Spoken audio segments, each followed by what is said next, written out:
कृष्ण कृष्ण कृष्ण हरे हरे, हरे राम राम राम हरे हरे, हरे कृष्ण कृष्ण कृष्ण हरे हरे, हरे राम राम राम हरे हरे, हरे कृष्ण कृष्ण कृष्ण हरे हरे, हरे राम राम राम हरे हरे, हरे कृष्ण कृष्ण कृष्ण हरे हरे, हरे राम राम राम हरे हरे, हरे कृष्ण कृष्ण कृष्ण हरे हरे, हरे राम राम राम हरे हरे, हरे कृष्ण कृष्ण कृष्ण हरे हरे, हरे राम राम राम हरे हरे, हरे कृष्ण कृष्ण कृष्ण हरे हरे, हरे राम राम राम हरे हरे, हरे कृष्ण कृष्ण कृष्ण हरे हरे, हरे राम राम राम हरे हरे, हरे कृष्ण कृष्ण कृष्ण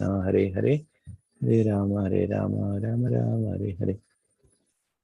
गुरुवे गौरचंद्राय राधिकाय तदलय कृष्णाय कृष्ण भक्ताय तद्भक्ताय नमः। सर्वप्रपाद की जय। ओम नमो भगवते वासुदेवाय, ओम नमो भगवते वासुदेवाय, ओम नमो भगवते वासुदेवाय।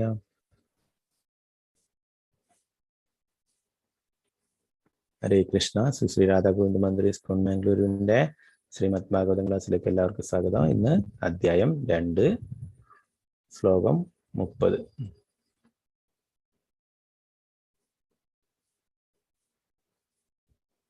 സയേ വേദം സസർജാഗ്രേ ഭഗവാനാത്മമായയാ സദസദ്രൂപയാ ചൗസു ഗുണമയ്യാ ഗുണോ വിഭു. സയേ വേദം സസർജാഗ്രേ ഭഗവാനാത്മമായയാ സദസദ്രൂപയാ ചസു ഗുണമയ്യാ ഗുണോ വിഭു. സയേ വേദം സസർജാഗ്രേ ഭഗവാനാത്മമായയാ സദസദ്രൂപയാ ചസു ഗുണമയ്യാ ഗുണോ വിഭു. ഹരേ കൃഷ്ണ. 2-3 പേര് ചൊല്ലിക്കൊള്ളൂ, കൈ ഉയർത്തിക്കൊള്ളൂ. ഹരേ കൃഷ്ണ. ബിനിമാതാജി ചൊല്ലിക്കൊള്ളൂ. സ്ക്രീന് കാണാലോ അല്ലെ? ഹരേ കൃഷ്ണ പ്രഭുജി. സ്ക്രീന് കാണാലോ? കാണാം. ഓക്കെ, ചൊല്ലിക്കൊള്ളൂ. സ ഏവേദം സസർജാഗ്രേ ഭഗവാനാത്മമായയാ സദസദ്രുപയാ ചാസൗ ഗുണമയ്യാ ഗുണോ വിഭുഃ. ഹരേ കൃഷ്ണ.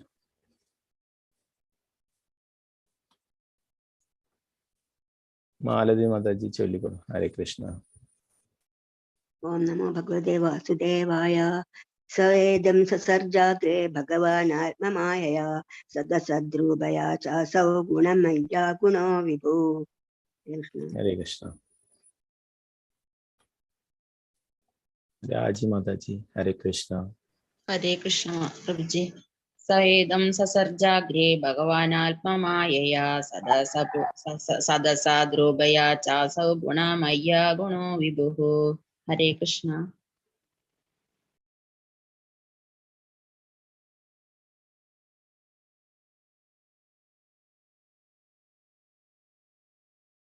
പത്മകുമാരി മാതാജി ചൊല്ലിക്കൊള്ളൂ. ഹരേ കൃഷ്ണ പ്രഭു. ഹരേ കൃഷ്ണ. സ ഏവേദം സസർജാഗ്രേ ഭഗവാനാത്മമായയാ സദസദ്രുപയാ ചാസൗ ഗുണമയ്യാ ഗുണോ വിഭു. ഹരേ കൃഷ്ണ.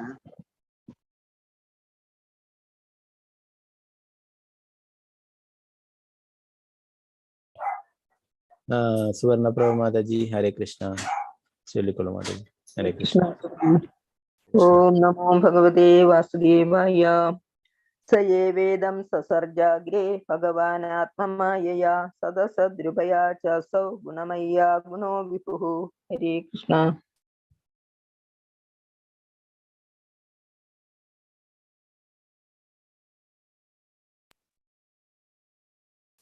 ശാരദ മാതാജി ഹരേ കൃഷ്ണ. ചൊല്ലിക്കൊള്ളൂ ഹരേ മാതാജി. കൃഷ്ണ പ്രഭുജി. ഹരേ കൃഷ്ണ. ഓം നമോ ഭഗവതേ വാസുദേവായ. സ ഏവേദം സസർജാഗ്രേ ഭഗവാനാത്മമായയാ സദസദ്രുപയാ ചാസൗ ഗുണമയ്യാ ഗുണോ വിഭുഃ. ഹരേ കൃഷ്ണ. ഹരേ കൃഷ്ണ. സിന്ധുറാണി മാതാജി ഹരേ കൃഷ്ണ. ചൊല്ലിക്കൊള്ളൂ മാതാജി.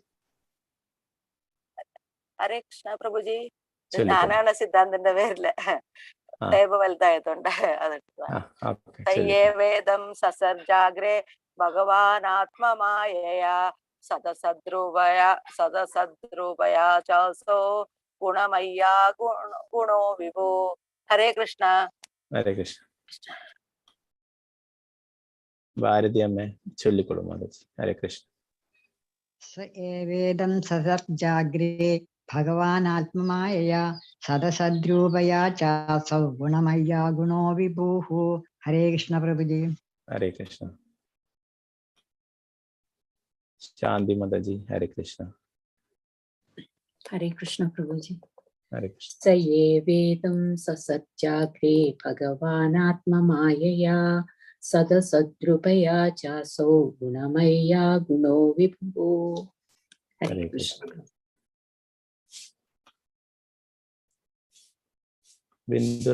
ബിന്ദു മാതാജി. ഹരേ കൃഷ്ണ. ബിന്ദു മാതാജി.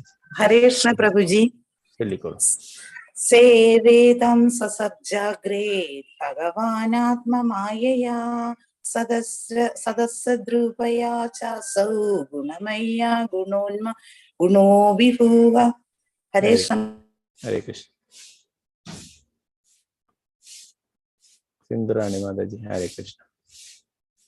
ഹരേ കൃഷ്ണ പ്രഭുജി. ഓം നമോ ഭഗവതേ വാസുദേവായ. സ ഏവേദം സസർജാഗ്രേ ഭഗവാനാത്മമായയാ സദസദ്രൂപയാ ചാസൗ ഗുണമയ്യാ ഗുണോ വിഭുഃ. ഹരേ കൃഷ്ണ. ഹരേ കൃഷ്ണ. നമുക്കതിന്റെ വിവർത്തനം ഭാവാർത്ഥം നോക്കാം.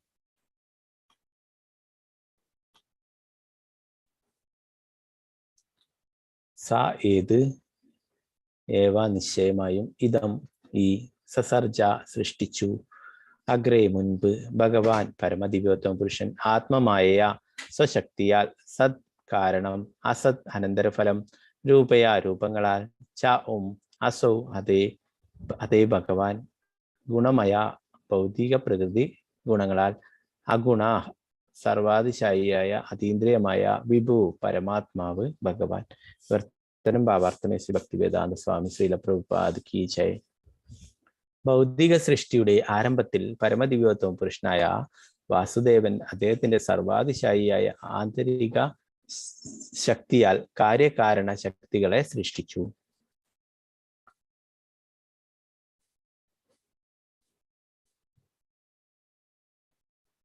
ഭാവാർത്ഥം ശ്രീല പ്രഭുപാദ് കീ ജയ്.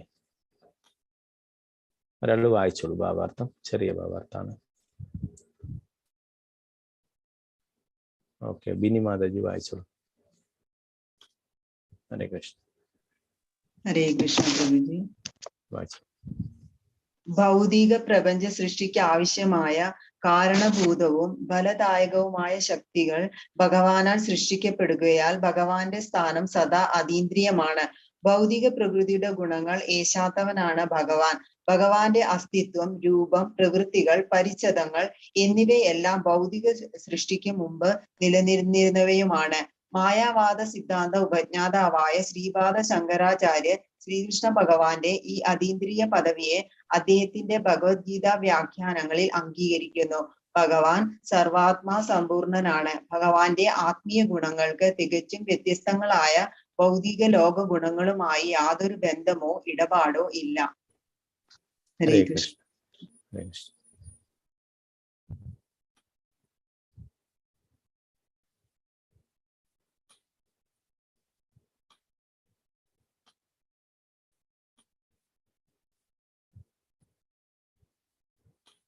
അടുത്തൊരു ശ്ലോകം കൂടി നോക്കാം. 31-ാമത്തെ ശ്ലോകം. ഓം നമോ ഭഗവതേ വാസുദേവായ. ഓം നമോ ഭഗവതേ വാസുദേവായ. ഓം നമോ ഭഗവതേ വാസുദേവായ. തയാ വിലസിതേഷു ഗുണേഷു ഗുണവാനിവ അന്ധപ്രവിഷ്ട ആബാധി വിജ്ഞാനേന വിജൃംഭിത. തയാ വിലസിതേഷു ഗുണേഷു ഗുണവാനിവ അന്ധപ്രവിഷ്ട ആബാധി വിജ്ഞാനേന വിജൃംഭിത. തയാ വിലസിതേഷു ഗുണേഷു ഗുണവാനിവ അന്ധപ്രവിഷ്ട ആബാധി വിജ്ഞാനേന വിജൃംഭിതഃ. 2-3 പേര് ചൊല്ലിക്കോളൂ. നേരത്തെ ചൊല്ലാത്തവർ ആരെങ്കിലും ആഗ്രഹം ഉണ്ടെങ്കിൽ കൈ ഉയർത്തിക്കോളൂ, അവരെ അൺമ്യൂട്ട് ചെയ്യാം.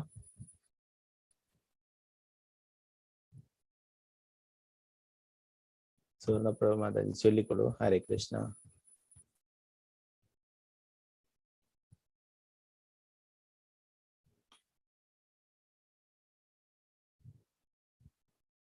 ഹരേ കൃഷ്ണ. സുവർണപ്രഭ മാതാജി ചൊല്ലിക്കോളൂ. ഹരേ കൃഷ്ണ മാതാജി. ഹരേ കൃഷ്ണ. തയാ വിലസിതേഷ്വേഷു ഗുണേഷു ഗുണവാനിവ അന്ധപ്രവിഷ്ട ആഭാതി വിജ്ഞാനേന വിജൃംഭിതഃ. ഹരേ കൃഷ്ണ. ഹരേ കൃഷ്ണ.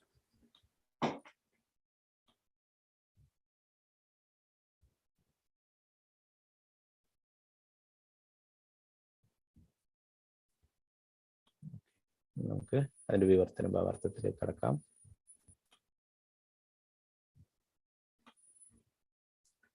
തയാ അവരാൽ, വിലസിതേഷു കർമ്മത്തിലാണെന്ന് വരികിലും, യേഷു ഈ, ഗുണേഷു ഭൗതിക പ്രകൃതിയുടെ ഗുണങ്ങൾ, ഗുണവാൻ ഗുണങ്ങളാൽ പ്രഭാവിതമാകുന്നു. ഇവ എന്ന പോലെ അന്തഃ ഹൃദയസ്ഥനായി, പ്രവിഷ്ട ഉള്ളിലേക്ക് പ്രവേശിക്കുക അഥവാ വ്യാപരിക്കുക, ആപാതി അപ്രകാരം കാണായി വരിക, വിജ്ഞാനേന അതീന്ദ്രിയ അവബോധത്താൽ, വിജൃംഭിത വിചിംഭൃത പൂർണ്ണമായി പ്രബുദ്ധമായി തീരുക. വിവർത്തനം ഭാവാർത്ഥം. എസ് ഭക്തിവേദാന്ത സ്വാമി ശ്രീല പ്രഭുപാദ കി ജയ്. ഭൗതിക തത്വങ്ങളുടെ സൃഷ്ടിക്ക് ശേഷം ഭഗവാൻ സ്വയം വിസ്തരിച്ച് അവയിൽ സന്നിവേശിച്ചു. അപ്രകാരം ഭഗവാൻ ഭൗതിക പ്രകൃതിയുടെ ഗുണങ്ങളുടെ സ്വാധീനതയിലായ ജീവസൃഷ്ടികൾക്കായി ആവിർഭവിച്ചു. എങ്കിലും ഭഗവാൻ തന്റെ അതീന്ദ്രിയ പദവിയിൽ സർവദാ പരിപൂരിത ജ്ഞാനോദ്ദീപമായി നിലകൊള്ളുന്നു.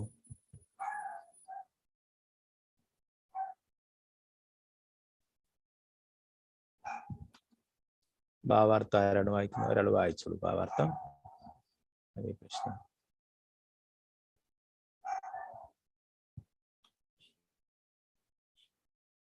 ശാന്തി മാതാജി ഹരേ കൃഷ്ണ വായിച്ചു. ഹരേ കൃഷ്ണ. ജയ ശ്രീല പ്രഭുപാദ്. ഭഗവാന്റെ വിഭിന്ന അവശ്യ ഘടകങ്ങളാകുന്ന ജീവാത്മാക്കൾ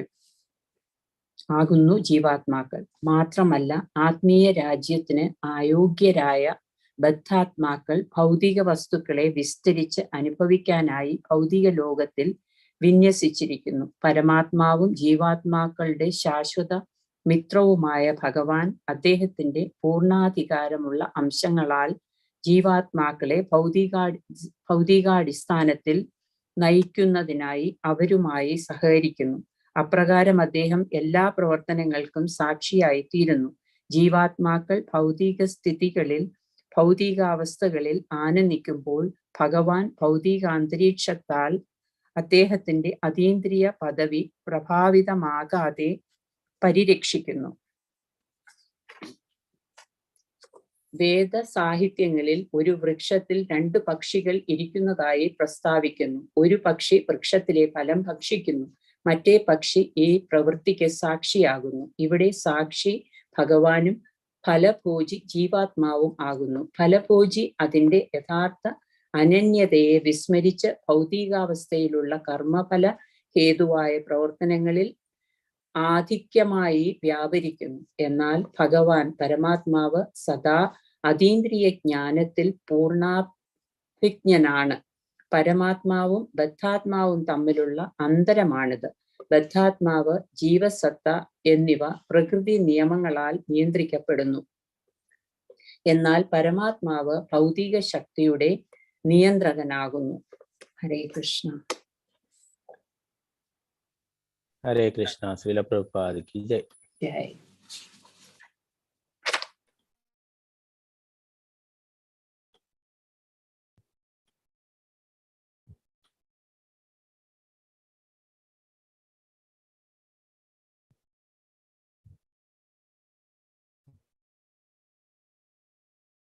ഹരേ കൃഷ്ണ. നാരായണം നമസ്കൃത്യ നരം ചൈവ നരോത്തമ ദേവീം സരസ്വതീം വ്യാസം തതോ ജയമുദിരേ.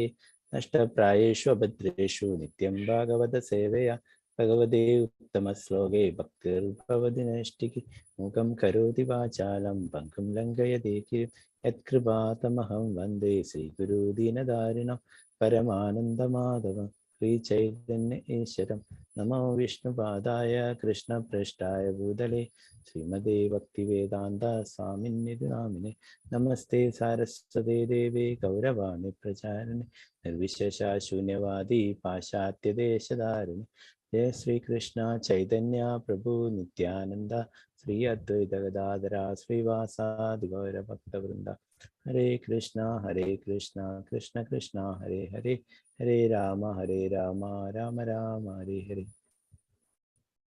ഹരേ കൃഷ്ണ. അപ്പോ ഭഗവാന്റെ ആ അതീന്ദ്രിയ ഗുണത്തെ കുറിച്ചൊക്കെയാണ് ഇവിടെ പറയുന്നത് അല്ലെ. ഭഗവാൻ നമ്മുടെ ഭൗതിക ഗുണങ്ങളൊന്നും ഭഗവാനെ ബാധിക്കുന്നില്ല അല്ലെ. നമ്മൾ ഭഗവത്ഗീത ക്ലാസ്സിലൊക്കെ പഠിച്ചു അല്ലെ. നമ്മളൊക്കെ ഇവിടെ ബദ്ധജീവാത്മാക്കളുള്ള നമ്മളെയൊക്കെയാണ് സത്വ രജോ തമോ ഗുണങ്ങളൊക്കെ ഭൗതിക പ്രകൃതിയുടെ ത്രിഗുണങ്ങളൊക്കെ ബാധിക്കുന്നത് അല്ലെ. എന്നാല് ഭഗവാനെ ഈ ഗുണങ്ങളൊന്നും ബാധിക്കുന്നില്ല അല്ലെ. എന്താണ്? ഭഗവാൻ സച്ചിദാനന്ദമയനാണ് അല്ലെ. സത്ത് ചിത്ത് ആനന്ദമാണ് ഭഗവാൻ അല്ലെ. നമ്മളൊക്കെ എന്താണ്? ഇവിടെ പഞ്ചഭൂതങ്ങൾ കൊണ്ട് നിർമ്മിച്ചിട്ടുള്ള ശരീരമാണ് അല്ലെ. എന്നാലും ഭഗവാൻ അതീന്ദ്രിയമായിട്ടുള്ളതാണ്. അപ്പോ അതുകൊണ്ട് തന്നെ ഭഗവാനെ ഈ ഭൗതിക ഗുണങ്ങളൊന്നും ഭഗവാനെ ബാധിക്കുന്നില്ല. അപ്പോ നമ്മൾ പഠിച്ചു 3 തരത്തില് ആണ് ആ പരമസത്യത്തെ ആരാധിക്കുന്നത് അല്ലെ. മനസ്സിലാക്കിയിട്ട് എന്താണ്? ഒന്ന് ബ്രഹ്മൻ, പിന്നീട് പരമാത്മാവ്, ഭഗവാൻ അല്ലെ. അപ്പോ ആ ബ്രഹ്മനെ ആരാധിക്കുന്നവര് അവര് ഒരു ഭാഗം മാത്രമേ ആവുന്നുള്ളൂ അല്ലെ. സത്ത് എന്ന് പറയുന്നത് സനാതനമായിട്ടുള്ളത്, ശാശ്വതമായിട്ടുള്ളത്.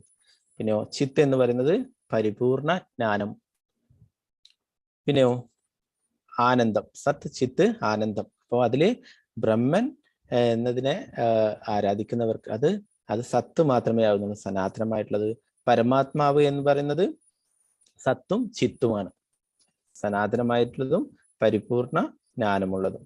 ഭഗവാൻ എന്നുള്ളതിലാണ് സത്ത് ചിത്ത് ആനന്ദം എന്നുള്ളത്, സനാതനം പരിപൂർണം ആനന്ദം. അപ്പോ എന്താണ്? ഭഗവാനെ ഈ ഭൗതിക പ്രകൃതിയിലെ യാതൊരു കാര്യങ്ങളും ബാധിക്കുന്നില്ല അല്ലെ. ഭഗവാനെ നിർഗുണൻ എന്ന് പറയും. നിർഗുണൻ എന്ന് പറയുന്നത് ഭൗതിക ഗുണങ്ങൾ ഇല്ലാത്തത് കൊണ്ടാണ് അല്ലെ. മായാവതികൾ പറയും ഭഗവാനെ ഗുണങ്ങൾ ഇല്ലാത്തത് കൊണ്ടാണ് നിർഗുണം എന്ന് പറയുന്നത് അല്ലെ. അങ്ങനെയല്ല, ഭഗവാനെ ഭൗതിക ഗുണങ്ങളല്ല അല്ലെ. നമ്മുടെ ഭൗതിക പ്രകൃതിയിലെ ത്രിഗുണങ്ങളൊക്കെയാണ് നമ്മളെ ബാധിക്കുന്നത് അല്ലെ. അപ്പോൾ ഭഗവാനെ ഇങ്ങനെയുള്ള ഈ ഗുണങ്ങളൊന്നും ബാധിക്കുന്നില്ല. ഭഗവാനെ ഈ ഭൗതിക പ്രകൃതിയിലെ ഗുണങ്ങളൊന്നും സ്വാധീനിക്കുന്നില്ല. അതുകൊണ്ട് ഭഗവാനെ നിർഗുണൻ എന്ന് പറയും അല്ലെ. പിന്നെ സഗുണൻ എന്നും ഭഗവാനെ പറയും. സഗുണൻ എന്ന് പറയുന്നത് എല്ലാ സദ്ഗുണങ്ങളോടും കൂടിയവനായതുകൊണ്ട് അല്ലെ. 64 തരത്തിലുള്ള ഗുണങ്ങൾ ഭഗവാനെ കുറിച്ച് പറയുന്നു അല്ലെ. വിഷ്ണുവിന് തന്നെ 60 ഗുണങ്ങളെ കുറിച്ച് പറയുന്നു. അപ്പൊ അതിലും കൂടുതൽ ഭഗവാനിലുണ്ട് അല്ലെ. 4 ഗുണങ്ങൾ അധികമായിട്ട് പറയുന്നു. അത് എന്തൊക്കെയാണ് 4 ഗുണങ്ങൾ? വേണുമാധുരി, ലീലാമാധുരി, രൂപമാധുരി, ഭക്ത മാധുരി. അപ്പൊ ഈ ഭഗവാൻ എന്നുള്ളതിലാണ് ഈ ഗുണങ്ങളൊക്കെ ഉള്ളത് അല്ലെ. എന്താണ്? വേണുമാധുരി. ഭഗവാൻ എന്തിനാണ് വേണു ഉപയോഗിക്കുക? എല്ലാം അല്ലെ. എല്ലാറ്റിനും പശുക്കളെ വിളിക്കാനായിട്ടും ഗോപികമാരെ വിളിക്കാനായിട്ടും ഗോപന്മാരെ വിളിക്കാനായിട്ടും അല്ലെ. അതിന് ഓരോരോ പേരുകളും ഉണ്ട് അല്ലെ. ബാസുരി, മുരളി അങ്ങനെയൊക്കെ പറഞ്ഞിട്ടല്ലേ. അപ്പൊ ഇങ്ങനെയുള്ള ഇതൊക്കെ വിഷ്ണുവിന്റെ ഇതിൽ നമുക്ക് കാണാൻ സാധിക്കില്ല. അതുപോലെ തന്നെ ലീലാമാധുരി അല്ലെ. ലീലകൾ, ഭഗവാന്റെ ആ ലീലകൾ നമുക്ക് എത്ര കേട്ടാലും മതി വരില്ല അല്ലെ. അത്രയും മാധുര്യമുള്ളതാണ് ഭഗവാന്റെ ഓരോരോ ലീലകളും. പിന്നെന്താണ്? രൂപം, ഭഗവാന്റെ ആ ത്രിഭംഗ രൂപം അല്ലെ. അപ്പോ അത് അത്രയും മനോഹരമായിട്ടുള്ളതാണ്. അതിനെ കുറിച്ചിട്ട് ശ്രീമദ് ഭാഗവതവും ബ്രഹ്മസംഹിതയിൽ ബ്രഹ്മാവും ഒക്കെ വർണ്ണിക്കുന്നു ആ ഭഗവാന്റെ രൂപത്തെ കുറിച്ചിട്ട്. പിന്നെ ഭക്തമാധുരി, ഭഗവാൻ മാത്രമേ ഭക്തന്മാരുമായിട്ട് ശാന്തം, ദാസ്യം, സാഖ്യം, മാധുര്യം, വാത്സല്യം ഇങ്ങനെയുള്ള എല്ലാ ഗുണങ്ങളിലും ഭഗവാനുമായിട്ട് ബന്ധമുള്ളത് ശ്രീകൃഷ്ണ ഭഗവാനുമായിട്ടാണ് അല്ലെ. അത് വിഷ്ണുവുമായിട്ട് നമുക്ക് അങ്ങനെ ഉള്ള ബന്ധങ്ങൾ സ്ഥാപിക്കാനായിട്ട് സാധിക്കില്ല അല്ലെ. അപ്പൊ ഇങ്ങനെയുള്ള ഈ 4 ഗുണങ്ങളും ഭഗവാനെ വിഷ്ണുവിൽ നിന്നും കൂടുതലായിട്ടുണ്ട് അല്ലെ. അപ്പൊ 64 ഗുണങ്ങളും അടങ്ങിയിട്ടുള്ളതാണ് ഭഗവാൻ അല്ലെ. നമ്മൾ പഠിച്ചിട്ട് ഭഗവാൻ എന്നുള്ളതിന് തന്നെ ആ പരാശര മുന്നിൽ നൽകുന്നത് അല്ലെ. എല്ലാം ഷഡൈശ്വര്യങ്ങളും പൂർണ്ണമായിട്ടുള്ളതാണ്.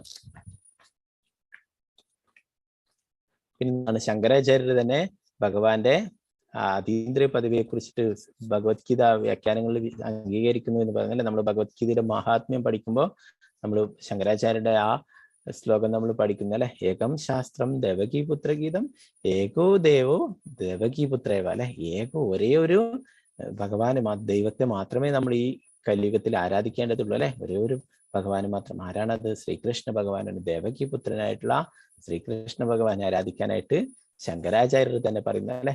ശങ്കരാചാര്യർ കുറെ അദ്വൈത ഫിലോസഫിയാണ് പ്രചരിപ്പിച്ചതെങ്കിലും അവസാനമായിട്ട് എന്താ പറയുന്നത്? മൂഢ ഗോവിന്ദനെ ഭജിക്കൂ എന്ന് പറയുന്ന അല്ലെ. നിങ്ങൾ പഠിക്കുന്ന ഈ സംസ്കൃത വ്യാകരണങ്ങളൊന്നും നിങ്ങളെ അവസാന കാലഘട്ടത്തിൽ നിങ്ങളെ രക്ഷിക്കാനായിട്ട് വരില്ല, അതുകൊണ്ട് ഗോവിന്ദനെ ഭജിക്കൂ മൂഢ എന്ന് പറയുന്ന അല്ലെ. സ്വന്തം അമ്മയ്ക്ക് പ്രാർത്ഥനകൾ പറഞ്ഞു കൊടുക്കേണ്ടത്, അതിലും ഭഗവാനെ ഭജിക്കാനായിട്ട് ഭഗവാനെ പ്രാർത്ഥിക്കാനായിട്ട് പറയുന്നു അല്ലെ. ശങ്കരാചാര്യർ ആരാണ്? സാക്ഷാൽ ശിവൻ തന്നെയാണ് ശങ്കരാചാര്യരായിട്ട് ഭഗവാൻ അയച്ചിട്ടുള്ളത് തന്നെയായിരുന്നു ശങ്കരാചാര്യരെ. അപ്പോ ആ ശ്രീകൃഷ്ണ ഭഗവാന്റെ അതീന്ദ്രിയ പദവിയെ ശങ്കരാചാര്യർ തന്നെ വിവരിച്ചിരിക്കുന്നു.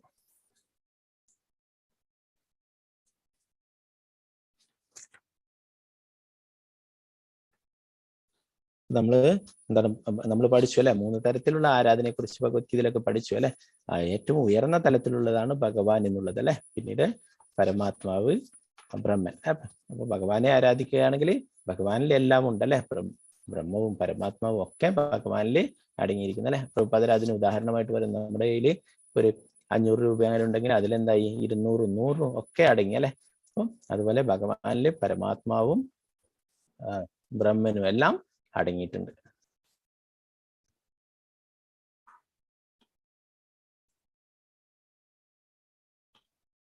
പിന്നീട് ഇവിടെ 31-ാമത്തെ ശ്ലോകത്തില്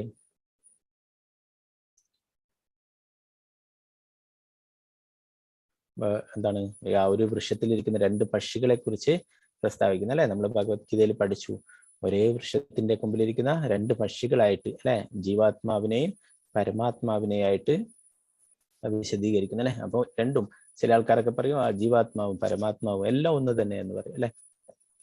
അങ്ങനെയല്ല അല്ലെ, ഭഗവാന്റെ ഒരു അംശമാണ് നമ്മൾ അല്ലെ. ആ പക്ഷി, 2 പക്ഷികൾ ഇരിക്കുന്നതിൽ ഒരു പക്ഷി വൃക്ഷത്തിന്റെ ഫലങ്ങള് ആസ്വദിച്ച് കഴിക്കുന്നു അല്ലെ, മറ്റേ പക്ഷി എല്ലാറ്റിനും സാക്ഷിയായിട്ട് അവിടെ ഇരിക്കുന്നു അല്ലെ. അപ്പോ ആരാണ് ഈ വൃക്ഷത്തിന്റെ ഫലങ്ങളൊക്കെ ആസ്വദിച്ച് കഴിക്കുന്നത്? നമ്മൾ ജീവാത്മാക്കള്, ബദ്ധ ജീവാത്മാക്കൾ അല്ലെ. ഭഗവാൻ എല്ലാറ്റിനും സാക്ഷിയായിട്ട് നമ്മുടെ ഹൃദയത്തിലുണ്ട് അല്ലെ, എല്ലായിടത്തും ഉണ്ട് ഭഗവാൻ അല്ലെ. എല്ലായിടത്തും എന്താണ്, നമുക്ക് ആ സാക്ഷി ഗോപാലിന്റെ കഥ തന്നെ അറിയാം അല്ലെ. സാക്ഷിയായിട്ട് ഭഗവാൻ തന്നെ വരികയുണ്ട് അല്ലെ. അപ്പൊ എല്ലാറ്റിനും സാക്ഷിയായിട്ട് ഭഗവാന്റെ തന്നെ ശക്തികളായിട്ടുള്ള ആകാശം, ഭൂമി അല്ലെ, ജലം, അഗ്നി, ഇപ്പൊ നമ്മൾ ഓരോരോ ഇതൊക്കെ എന്താണ് അഗ്നി സാക്ഷിയാക്കിയിട്ട് എന്തെങ്കിലും പൂജകളൊക്കെ ചെയ്യും, കല്യാണം ചെയ്യും, അങ്ങനെയൊക്കെ അഗ്നി സാക്ഷിയാക്കി അല്ലെ. എല്ലാറ്റിനെയും സാക്ഷിയാക്കുന്നു, അഗ്നിയെ സാക്ഷിയാക്കി അല്ലെ. ഭൂമി മാതാവ് സാക്ഷി, ആകാശം അല്ലെ. നമ്മൾ ചെയ്യുന്ന കാര്യങ്ങളൊക്കെ എല്ലാറ്റിനും സാക്ഷിയായിട്ട് ആരുണ്ട്? ഭഗവാനുണ്ട് നമ്മുടെ ഹൃദയത്തിൽ. അതുകൂടാതെ ഈ ആകാശം, ഭൂമി, അഗ്നി, ജലം ഇതൊക്കെ സാക്ഷിയാണ് അല്ലെ. അപ്പൊ നമുക്ക് തന്നെ അറിയാം, അമൃത് നൽകുന്ന അവസരത്തിൽ, മോഹിനിമൂർത്തി അമൃത് നൽകുന്ന അവസരത്തിൽ ആരാണ്? സൂര്യചന്ദ്രന്മാരാണ് സാക്ഷിയായിട്ട് പറഞ്ഞത് അല്ലെ. ഇത് സിംഹകേയൻ എന്ന അസുരനാണ് അല്ലെ, ദേവനല്ല എന്ന് പറയുകയുണ്ടായി. അതുകൊണ്ടാണ് അവരോട് ശത്രുത ഉണ്ടായത്. അപ്പൊ സൂര്യചന്ദ്രന്മാർ എല്ലാവരും സാക്ഷിയുണ്ട് അല്ലെ. നമ്മൾ വിചാരിക്കും നമ്മൾ ചെയ്യുന്നതെന്ന് ആരും കാണുന്നില്ല. അപ്പം ഭഗവാനും ഭഗവാന്റെ ശക്തികളൊക്കെ എല്ലാറ്റിനും സാക്ഷിയായിട്ടുണ്ട് അല്ലെ. പ്രത്യേകിച്ചും ഭഗവാൻ നമ്മുടെ ഹൃദയത്തിലെ പരമാത്മാവായിട്ട് ഇരിക്കുന്നു, എല്ലാറ്റിനും സാക്ഷിയായിട്ട് ഭഗവാൻ ഇരിക്കുന്നു.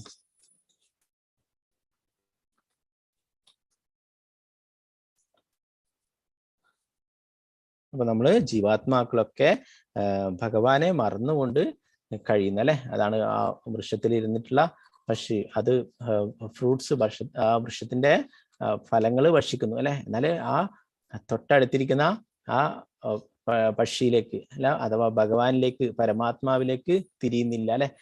ആ വൃക്ഷത്തിന്റെ ഫലം ആസ്വദിച്ചു കൊണ്ടേയിരിക്കുന്നു അല്ലെ. അങ്ങനെയാണ് നമ്മളും ഈ ഭൗതിക ലോകത്ത്, നമ്മൾ അമ്മയുടെ ഗർഭപാത്രത്തിൽ വെച്ചിട്ട് നമ്മൾ അത്രയും കഷ്ടങ്ങൾ അനുഭവിക്കുമ്പോൾ നമ്മൾ ഭഗവാനോട് പ്രാർത്ഥിക്കും, ഭഗവാനെ എന്നെ ഈ അവസ്ഥയിൽ നിന്നും അങ്ങ് പുറത്തേക്ക് കൊണ്ടുവരണം, ഞാൻ അങ്ങയുടെ ഒരു സേവകനായിട്ട് അങ്ങയുടെ സേവ ചെയ്തുകൊണ്ട് ജീവിക്കാമെന്ന് നമ്മൾ ഭഗവാന് വാക്ക് കൊടുക്കുന്നു അവിടെ വെച്ചിട്ട്. എന്നാലും നമ്മൾ ഇവിടെ ഈ ഭൗതിക ലോകത്ത് പിറക്കുന്നതിനോടെ അല്ലെ, നമ്മൾ ആ മായയുടെ പിടിയിൽപ്പെടുന്നു. അപ്പോൾ നമ്മൾ ഇങ്ങനെയുള്ള ആ പറഞ്ഞിട്ടുള്ള ഉറപ്പൊക്കെ നമ്മൾ മറന്നു പോകുന്നു അല്ലെ. പിന്നീട് നമ്മൾ എപ്പോഴും ഒരു ശുദ്ധ ഭക്തന്റെ ഒക്കെ കാരുണ്യം കൊണ്ട് അല്ലെ, ശ്രീല പ്രഭുപാദരുടെ ഒക്കെ കാരുണ്യം കൊണ്ട് നമുക്ക് വീണ്ടും ആ അറിവ് ലഭിക്കുന്ന അല്ലെ, ആ കാര്യം നമുക്ക് ഓർമ്മിക്കാനായിട്ട് അങ്ങനെയുള്ള ആ ശുദ്ധ ഭക്തന്മാര് നമ്മളെ സഹായിക്കുന്നു. അപ്പോ അതിനെക്കുറിച്ച് പറയുന്നു, കൃഷ്ണ ബുല്ലിയ ജീവ ഭോഗ് വാഞ്ചാക്കരെ, എന്താണ്, ഭഗവാനെ മറന്ന് ജീവാത്മാവ് ഇന്ദ്രിയ സംതൃപ്തിക്ക് പിന്നാലെ പോകുന്നു അല്ലെ. അതുകൊണ്ടാണ് നമ്മൾ ഇവിടെ വീണ്ടും വീണ്ടും ഈ ഭൗതിക ലോകത്ത് തന്നെ ബദ്ധ ജീവാത്മാക്കളായിട്ട് കഴിയേണ്ടതായിട്ട് വരുന്നത് അല്ലെ.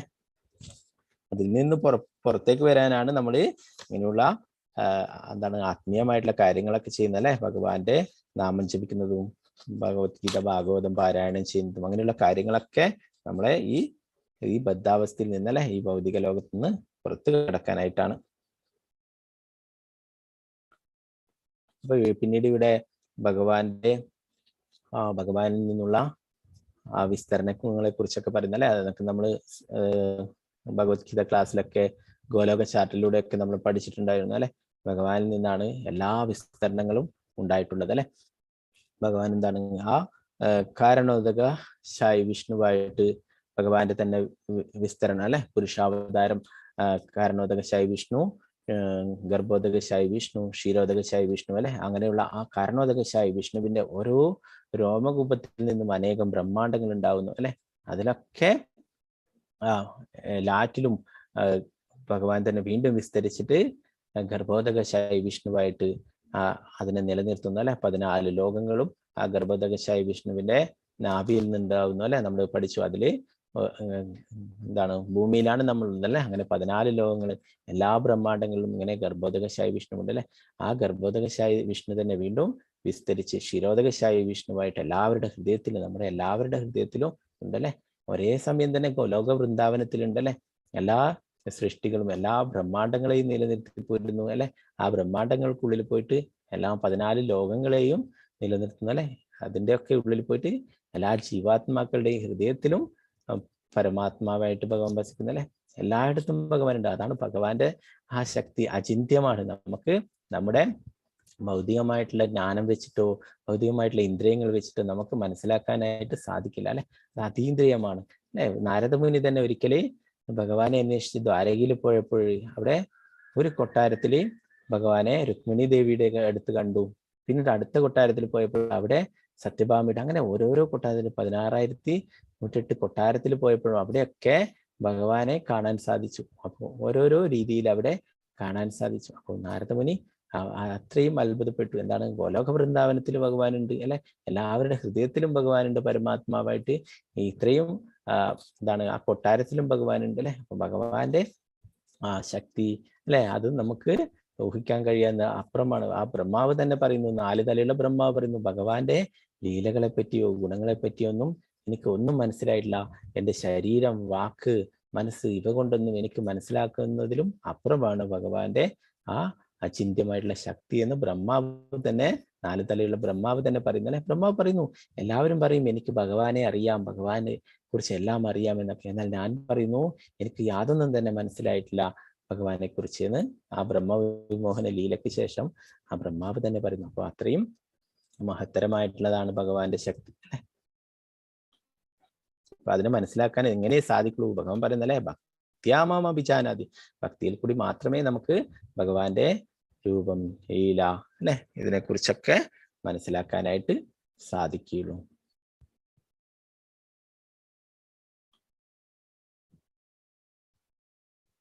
നമ്മളൊക്കെ ഇവിടെ ബദ്ധ ജീവാത്മാക്കളാണ് അല്ലെ. നമ്മള് ഭഗവാൻ ഭൗതിക പ്രകൃതിയാൽ നിയന്ത്രിക്കപ്പെടുന്നതാണ് അല്ലെ. എന്നാൽ ഇവിടെ പറയുന്നു എന്താണ്, ഭഗവാൻ എല്ലാറ്റിൻ്റെയും അല്ലെ ഭൗതിക ശക്തിയുടെ ഒക്കെ നിയന്ത്രകനാകുന്നു. പരമാത്മാവ് ഭൗതിക ശക്തിയുടെ നിയന്ത്രകനാകുന്നു. എന്നാൽ നമ്മളൊക്കെ ബദ്ധ ജീവാത്മാക്കളാണ് അല്ലെ. നമ്മളൊക്കെ ഭൗതിക പ്രകൃതിയാൽ നിയന്ത്രിക്കപ്പെടുന്ന അല്ലെ, ഭൗതിക പ്രകൃതിയുടെ ത്രിഗുണങ്ങളാൽ നിയന്ത്രിക്കപ്പെടുന്നതാ. നമ്മൾ പൂർണ്ണ സ്വതന്ത്രരല്ല അല്ലെ. എന്നാൽ നമ്മൾ വിചാരിക്കുന്നു നമ്മൾ പൂർണ്ണ സ്വതന്ത്രരാണെന്ന്.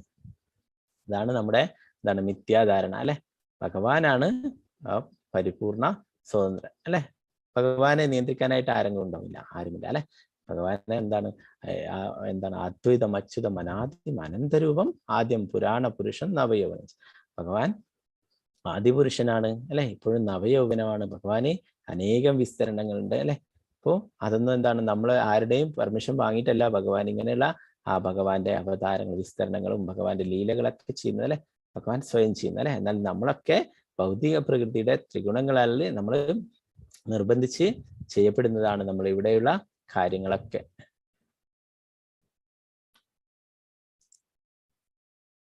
ഹരേ കൃഷ്ണ കൃഷ്ണ കൃഷ്ണ ഹരേ ഹരേ, ഹരേ രാമ രാമ രാമ ഹരേ ഹരേ. ഹരേ കൃഷ്ണ. ആർക്കെങ്കിലും എന്തെങ്കിലും സംശയങ്ങൾ ഉണ്ടെങ്കിൽ അൺമ്യൂട്ട് ചെയ്തിട്ട് ചോദിക്കാം.